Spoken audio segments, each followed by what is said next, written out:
తెలంగాణ ప్రత్యేక రాష్ట్రం కావాలని కోరుకున్న నాయకులు చెన్నారెడ్డి గారు తీసుకొచ్చారు ఇక్కడికి. ఆయన తీసుకొచ్చారు ఇక్కడికి.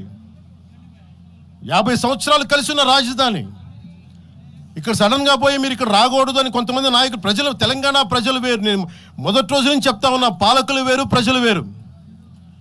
తెలంగాణకి అన్యాయం చేసిన పాలకుల్ని, దాంట్లో పవన్ కళ్యాణ్ కూడా, వాడిని కూడా ఉరిదీసాను పర్లా. పాలకులు వేరు, ప్రజలు వేరు. మీరు పాలకులను తిట్టుకున్న ప్రజలను తిడితే, విద్వేషాలు రెచ్చగొడితే ఈ దేశం ఎటుపోద్ది? సూరత్లో తెలుగు ప్రజలు ఉన్నారు. రేపు వచ్చిన గుజరాతీ మనుషులందరూ గుజరాతీస్ అందరూ కూర్చొని తెలుగు వాళ్ళు ఇక్కడ ఉండకూడదంటే కుదురుద్ది అక్కడ?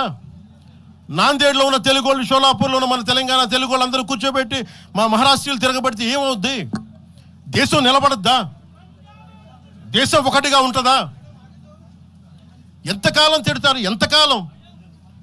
నేను అమిత్ షా గారిని అన్నారని చెప్పి నేను మాట్లాడగానే కూర్చోబెట్టి దానికి చిలవలు పలవలు చేసి, నాకు తెలంగాణ అంటే పడదు, నాకు వీళ్ళంటే పడదు, వాళ్ళంటే పడదు, ఇన్ని సంవత్సరాలు 12 years కూర్చోబెట్టడం. మేము ఒక చెరువుని కబ్జా చేసామంట. నాకేం పనిలేదా? నిజంగా మీరన్నట్టుగా కబ్జా చేస్తే ఇల్లు తగలబెట్టారా? నాది వచ్చి మీరు ఉంచుతారా నన్ను? ఒక్కొక్కళ్ళు కూర్చోబెట్టి 111 జీవోలు ఏమేం చేశారు అటు చూసిపోండి, అటు చూడండి. నిజంగా ఈ రోజున తెలంగాణ రాష్ట్ర ముఖ్యమంత్రి గారికే చెప్తున్నా, రేవంత్ రెడ్డి గారికే చెప్తున్నా, ఆయనంటే నాకు ఇష్టం, ఆయనంటే గౌరవం నాకు. కానీ వారికే నేను చెప్తా ఉన్నా, తెలంగాణ ప్రభుత్వానికే చెప్తున్నా, పవన్ కళ్యాణ్ గనుక ఆ చెరువుని ఒక చెరువును ఆక్యుపై చేసుకున్నాడు అంటే సంతోషంగా చెప్తాను. ఈ రోజు నేను తెలంగాణ ప్రభుత్వాన్ని రాసి ఇచ్చేస్తున్నాను. అలాగే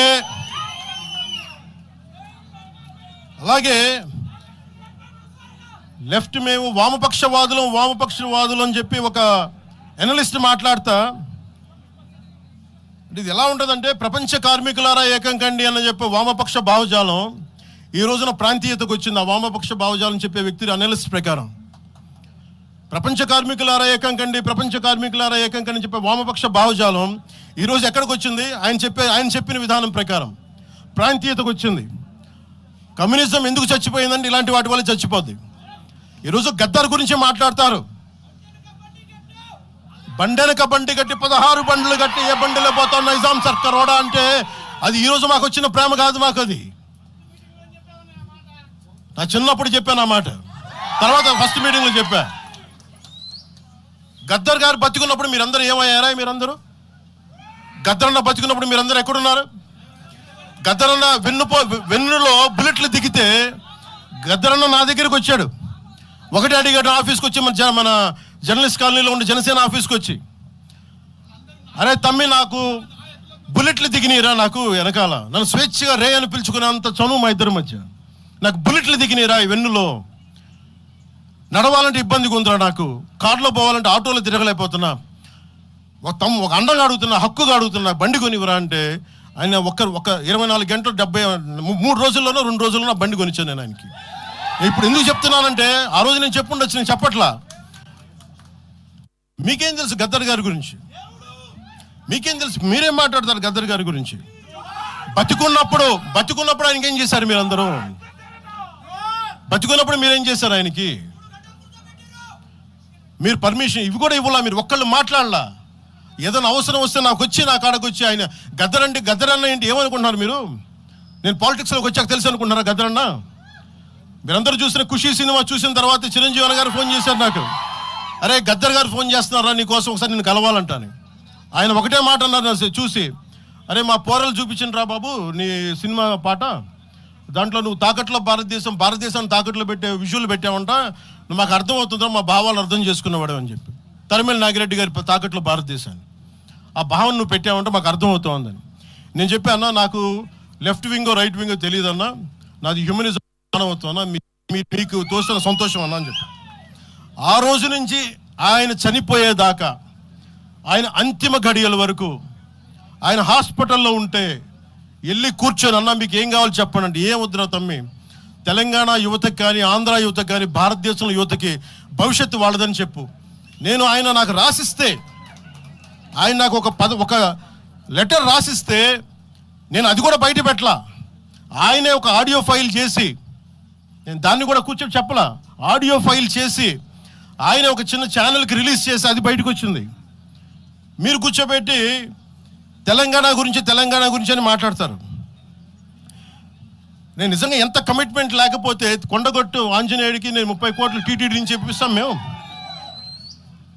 ₹1 కోటి ఎందుకు మా కూర్చోబెట్టి తెలంగాణ ప్రభుత్వానికి ఇస్తాం? ఆపదలో ఉన్నప్పుడు, విపత్తుల్లో ఉన్నప్పుడు మీరు మాట్లాడి, మీరు ఈరోజు మాట్లాడుతూ ఉన్నారు, బెదిరిస్తున్నారు. ఒకటే చెప్తా ఉన్నా, ఇక్కడున్న నాయకులందరూ కూడా, మా శంకర్ గౌడ్ గారి దగ్గర నుంచి ఇక్కడున్న నాయకులు పేరున సంపత్ నాయక్ కానీ, సాగర్ గారు కానీ, వీళ్ళందరూ కూడా మీరు బెదిరిస్తూ ఉంటే మేము భయపడి, సారు మీ కాల్ముక్తా సారు, మీ బాంచన్ సారు అన్నంత భయాలు ఉన్నాం. మేము వాళ్ళమే కాదమ్మ. ఇక్కడ మేము ఒకటే చెప్తా ఉన్నా, రాజశేఖర రెడ్డి గారు, వైఎస్ రాజశేఖర రెడ్డి గారు బతికున్నప్పుడు ఆ రోజు మీ గొంతులు ఏమైనాయి? ఆ రోజున మీ అందరి గొంతు తెరిచారా మీరు? ఆ రోజున తెలంగాణ గురించి వీళ్ళు మాట్లాడుతూ ఉంటే ఒకటే చెప్తా ఉన్నా, యువరాజ్యం పెట్టిన తర్వాత మొట్టమొదటిసారి నా మీద కేసు పెట్టి పోలీస్ స్టేషన్లో కూర్చోబెట్టింది తెలంగాణ భీమరావు బాడా కోసం. దానికోసం తెలంగాణ మీద మొదటి కేసు నాకు తెలంగాణలోనే పడింది. కూర్చోబెట్టి మీరు అందరూ కూర్చోబెట్టి, ఆ రోజు ఒక్కళ్ళు ఏమయ్యారు? ఈరోజు మీరు బెదిరిస్తూ ఉన్నారు, బయటకు వస్తే దాడులు చేస్తారు. మాకు దాడులు కొత్త అనుకున్నారా? మాకు మీరు మహబూబ్ నగర్లో మన కాంగ్రెస్ నాయకులు కూలిస్తే స్టేజే కూల్చేశారు. మీరు మా కార్లు అడ్డం పెట్టి మా మీద దాడులు చేయడం, ఇవన్నీ తట్టుకొని ఇచ్చాం మేము. ఖమ్మంలో మీరు దాడులు చేశారు ఆ టైంలో, అప్పుడున్న కాంగ్రెస్ ప్రభుత్వం. ఈరోజు మాకు కొత్త అనుకుంటున్నారా ఇవన్నీ? మీరు చేసే ఈ తాటాకు చప్పుళ్ళకి బెదిరేది కాదు జనసేన, గుర్తుపెట్టుకోండి. ఏదైనా మాట్లాడితే తెలంగాణ ప్రభుత్వం అధినేతలు కూడా చెప్తా ఉన్నాను, మీ ఇళ్లలోకి వచ్చి దూరిపోయి ప్రైవేట్ ఆస్తుల్లోకి వచ్చి నిజంగా ఒక తప్పు జరిగే ఉంటే, నేను ఈరోజు మళ్ళీ చెప్తున్నాను, రీఐటరేటింగ్, యు సీజ్ ద ప్రాపర్టీ. సంతోషంగా చెప్తున్నా. అక్కడ ఉన్నది నాకు గోశాల ఉంది. అక్కడ ఒక 60-70 గోవులు ఉంటాయి. అక్కడ వాటి గడ్డి కోసం ఉంటుంది. మీరు తెలంగాణ ప్రభుత్వానికి చెప్తున్నాను, ప్రైవేట్ స్థలాల్లోకి వస్తే it is a criminal trespass, criminal defamation, mischief with malified intention, propagating misinformation for causing unrest and regional differences. ఇన్ని కేసులు అట్రాక్ట్ అవుతాయి. ఇవన్నీ మీరు ఒక్కసారి కూర్చొని మీరు మమ్మల్ని భయపెట్టాలని చూస్తే వాటికి భయపడే వాళ్ళం కాదు. మీరు ప్రతి చోట మీరు రీజనల్గా ప్రతిసారి పట్టుకొస్తే ఇక్కడున్న జర్నలిస్టులో కానీ, IAS IPSలో కానీ